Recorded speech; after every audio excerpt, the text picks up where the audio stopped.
Thank you for joining us for this edition of Share the Word, the podcast that explains the big ideas in the New Testament chapter by chapter. I'd like to suggest that you hit pause if you need to, and open your Bible or Bible app. That way you can follow along and make sure that what we're teaching is consistent with what's written. Okay, let's get started with today's lesson. The Unavoidable Decision, John chapter 18. Have you ever been confronted with a decision that you simply didn't want to make but couldn't avoid? We're going to meet a powerful man in that exact predicament today in chapter 18. This chapter is full of dramatic events, from Jesus' arrest in the Garden of Gethsemane to his interrogation and abuse before the high priest, to Simon Peter's shameful denials of him under pressure. Each of those scenes is worth a dedicated lesson for sure, and we'll no doubt get to them when we get to the other gospel accounts. But the aspect of the story which stands out to me in this section, and is unique to the Gospel of John, is his description of Jesus' encounter with the Roman governor, Pontius Pilate. So let's zoom in right there. During the lifetime of Jesus, almost the entire Middle East, much of North Africa, and about half of Europe were under the rule of the Romans. That huge empire was broken up into provinces for administrative purposes, each province overseen by an appointed official we'd call a governor. Pontius Pilate was appointed by the Roman Emperor Tiberius to serve as the governor of Judea in 26 AD. Appointments to govern provinces were usually on the basis of patronage. By that I mean Pontius Pilate had likely connections to Tiberius or someone close to him to be awarded such a position. When he and his wife boarded the ship from Rome bound for Judea in 26 AD, he certainly had no idea the role he was going to play in the most pivotal event in human history, the trial, death, and resurrection of someone named Jesus of Nazareth. For him, it was just an administrative job in a small, faraway place. Roman provincial governors had only a few critical concerns: to oversee the collection of taxes and keep revenue flowing to Rome, to maintain law and order, which might include deciding important legal cases in which Rome would have an interest. Beyond that, they usually gave a good deal of leeway to local authorities. In Judea, that meant the Sanhedrin, the council of religious leaders centered in Jerusalem, presided over by the high priest. Pilate came to Judea to keep the peace, keep the tax money flowing to Rome, and decide legal cases which were too significant to leave to the locals. Sounds manageable, but he had no idea how complicated that could get in a place like Judea. By the way, you might be wondering if Pontius Pilate is a real historical figure. I'd love to take the time to explain how we know that he was, and that he was where John places him as this story develops. But if you're interested, Google the term Pilate Stone and read up on some archaeology related to this man. Although the governor's principal residence was up the coast in Caesarea, Pilate was in Jerusalem during the week leading up to the Jewish feast of Passover, a national religious holiday. He was in the swelling city with extra troops to personally ensure that the peace was kept. This was exactly the kind of situation when trouble could break out among the Jews, who hated Roman occupation. Just earlier that week, at an emergency meeting of the Sanhedrin, the high priest Caiaphas had made his case that Jesus had to be stopped. To those on the council who might in some way be sympathetic to him, he argued that if they let Jesus go on, there was almost certain to be a popular uprising, which the Romans would ruthlessly crush. Caiaphas argued it's expedient that one man die for the nation, and that the whole nation not perish. He meant, from his view, Jesus was very expendable. Their positions were not. So, securing the agreement of the council, Caiaphas began to look for an opportunity to take Jesus into custody in a way that would not cause a stir. That opportunity suddenly presented itself on Thursday night when the traitor Judas Iscariot showed up at the high priest's home. He had information, he said, where Jesus could be found that very night, at an hour late enough and location remote enough, no one in the city would even be aware of his arrest. Although it was the day before Passover, Caiaphas would not miss this opportunity. With Judas leading the arresting party, Jesus was apprehended in the Garden of Gethsemane sometime around midnight. He did not resist. While everyone slept, he was taken back into the city of Jerusalem and arraigned before the high priests. Throughout that night, he was interrogated and beaten in attempts to intimidate and humiliate him. According to the Gospel of Mark, chapter 14, after hours of abuse, during which Jesus remained largely silent, the high priest pointedly challenged him under oath. "So, are you the Messiah, the Son of the Blessed One, the Son of God?" Even knowing his life was on the line, Jesus confessed honestly, "I am. And one day you will see the Son of Man sitting at the right hand of the Mighty One and coming on the clouds of heaven." That was more than enough for these men. They charged Jesus with blasphemy, which under Jewish law was a capital offense, and they voted to condemn him to death. But there was a problem. Under these circumstances, the Sanhedrin could not execute Jesus without the consent of the Roman governor. Although they might get away with stoning some random heretic somewhere with little notice or backlash, Jesus' case was simply too explosive a situation. So very early Friday morning, perhaps 6 or 7 a.m., they led Jesus to the Praetorium, the Roman fortress in Jerusalem where Pilate was staying. The governor was awakened and told, "The Jewish leaders are outside, urgently demanding an audience with you." When Pilate finally came out to see what this was about, he found some of the chief priests and their lawyers with Jesus in custody. We don't know how much Pilate knew about Jesus. My sense is that he didn't concern himself too much with Jewish religious affairs. But John's description of what happens next is fascinating. What the governor wanted to know from the priest is what specific charges they were bringing against this man. Notice verse 30 and 31. They answered him, "If he wasn't a criminal, we would not be handing him over to you." Pilate answered them, "Then take him yourselves and judge him according to your own laws." But they answered back, "We don't have the authority to put him to death." They were hoping Pilate would take their word that Jesus was a serious criminal and just cooperate. But the governor wasn't ready to go along with that. Blasphemy was not a charge that would register as serious to the Romans. So the Jewish leaders, according to the Gospel of Luke, then accused Jesus of subverting the nation, of opposing payment of taxes to Caesar, and claiming himself to be a king. None of those things were really true, taken out of context at best, but they knew these were the kind of political charges that would alarm Pilate. So hearing this, the governor felt obliged to investigate further. He had Jesus brought inside the Praetorium to question him privately. I wish I could have been there like a fly on the wall to see and feel this encounter. Pontius Pilate, in his position, had absolute legal authority in Judea. He comes across to me as a tough, cynical, self-confident man. But he really struggles in trying to size up Jesus, who is strangely composed under these extreme circumstances. He hardly looked the part of a political terrorist, so I picture Pilate as almost amused when he asks, "Do you really claim to be king of the Jews?" Jesus replied, "Is that your own idea, or did others say that about me?" I think he responded that way because if this was Pilate's own question, he would have meant king in a political sense, as in, "Are you claiming to be the king of Israel in defiance of Caesar?" In that case, the answer was certainly no. But if the question was, "Are you claiming to be king in the messianic sense, that is, are you the Christ?" Jesus' honest answer would have to be yes. Getting a question back to answer a question annoyed Pilate, apparently, and evoked a contemptuous response. "I'm not a Jew, am I? Your countrymen, your chief priests, handed you over to me. What is it exactly that you have done?" As if to say, "Don't play word games with me. I want to get to the bottom of this." Pilate's not prepared to accept the accusations of Jesus' enemies at face value, but obviously there's something going on here to have aroused such hostility from the Jews. And that something might affect the peace. So Pilate wants to know what's going on so he can decide whether it's anything he should be concerned with. Jesus says some amazing things to this Roman official in verses 36 and 37. He told him that, yes, he had a kingdom, but not one that is of this world, that is, not a political one. It did not involve soldiers grasping for control in a nation. Otherwise, he said, my followers would already be fighting.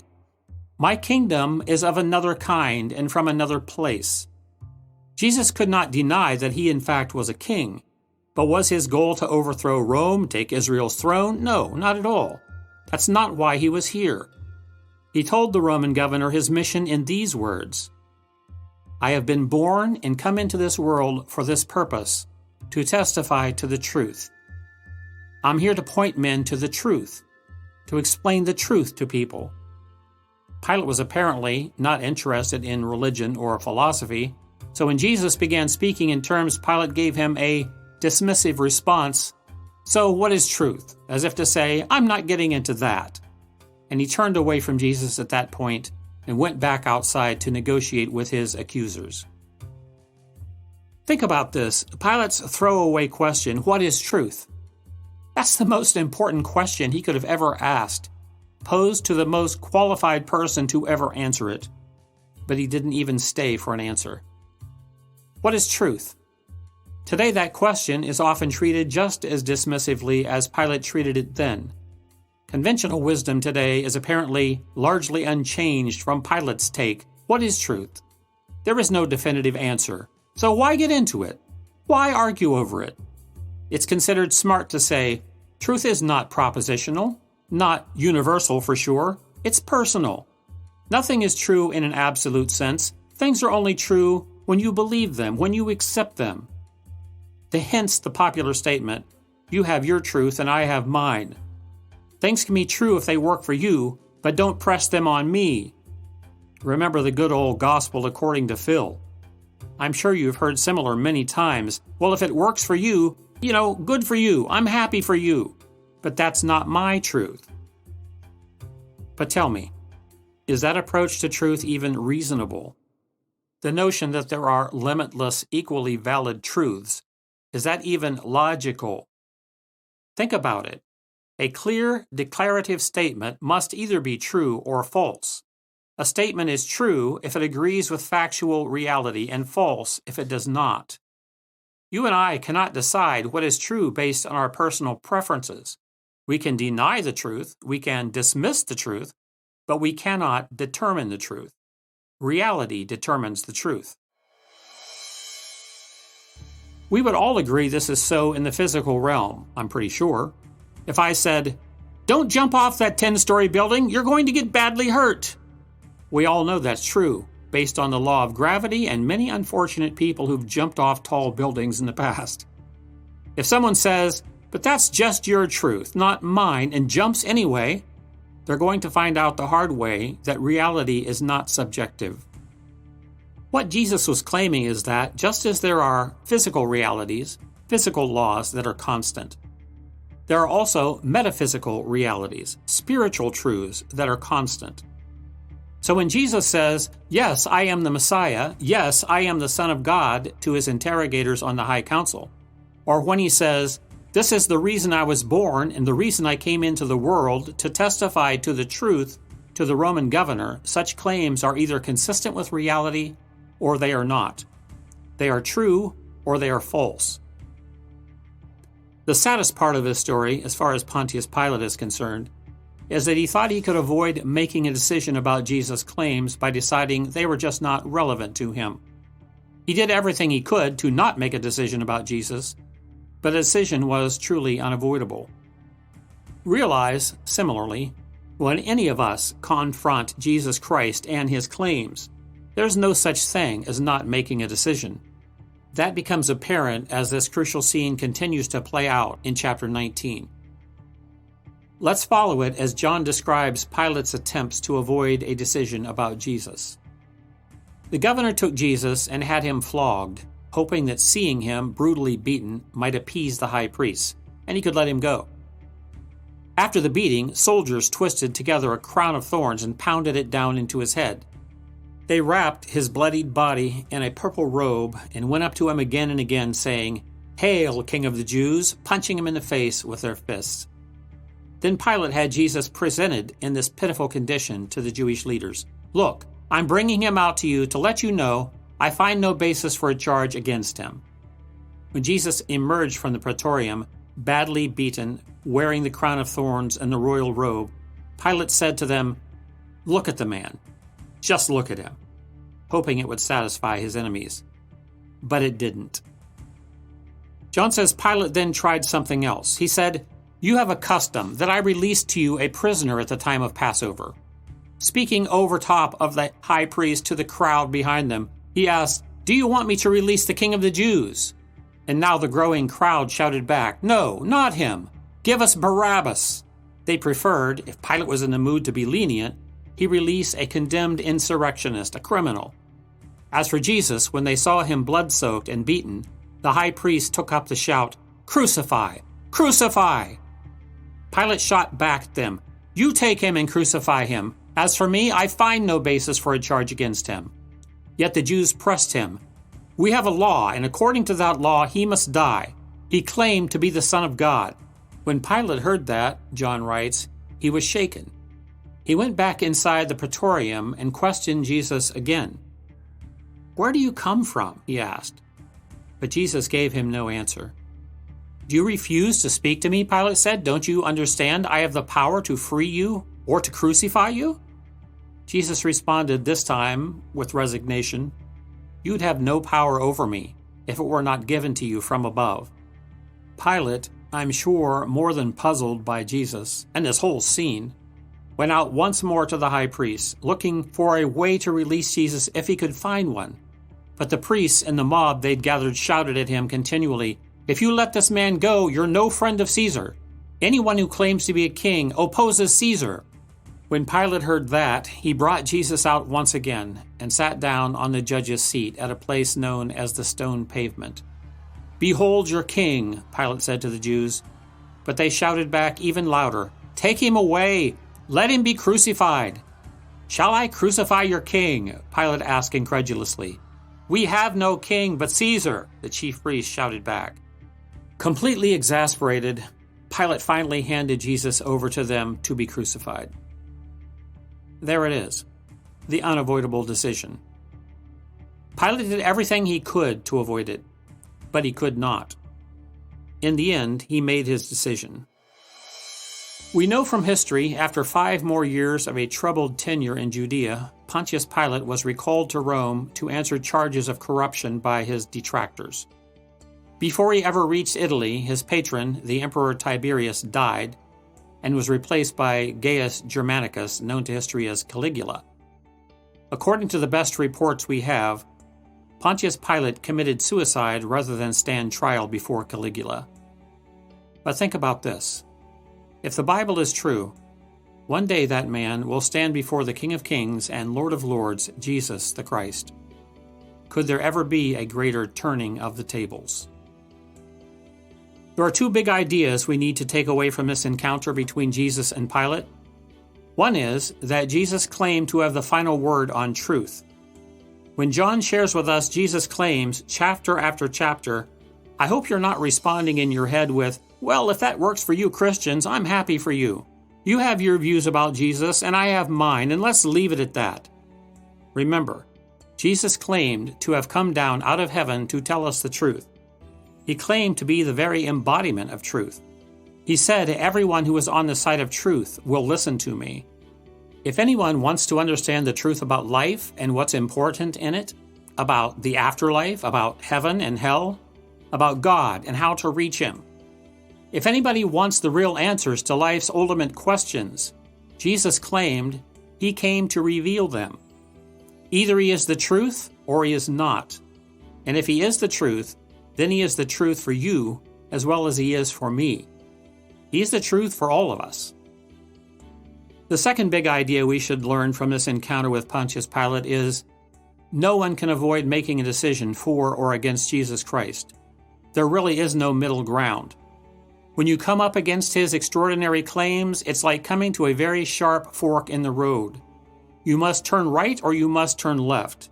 If you will not accept Jesus' claims enough to believe into Him and to commit your life to following Him, regardless of how you try and evade it, like Pontius Pilate did, you have in fact nevertheless made your decision, a decision against Him. However, if you hear His claims and you believe that Jesus is who He said He was, if His words burn in your heart as reality, as truth, then I would urge you to accept Him as your Savior and follow Him as your Lord, no matter what it costs you. because there is no wiser decision any of us can make in this lifetime than to bring our lives into alignment with reality, with ultimate truth. This has been Paul for Share the Word. Thank you for listening today. We hope you found this commentary both interesting and insightful.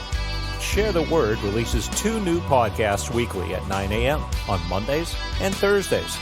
If you're just joining us, visit sharetheword.org and check out all the podcasts we've already released, as well as other offerings available to you. Everything that's produced at Share the Word is free for you to use and to share. Before you go, please consider becoming a financial partner so that we may continue the Great Commission to share the Word around the world.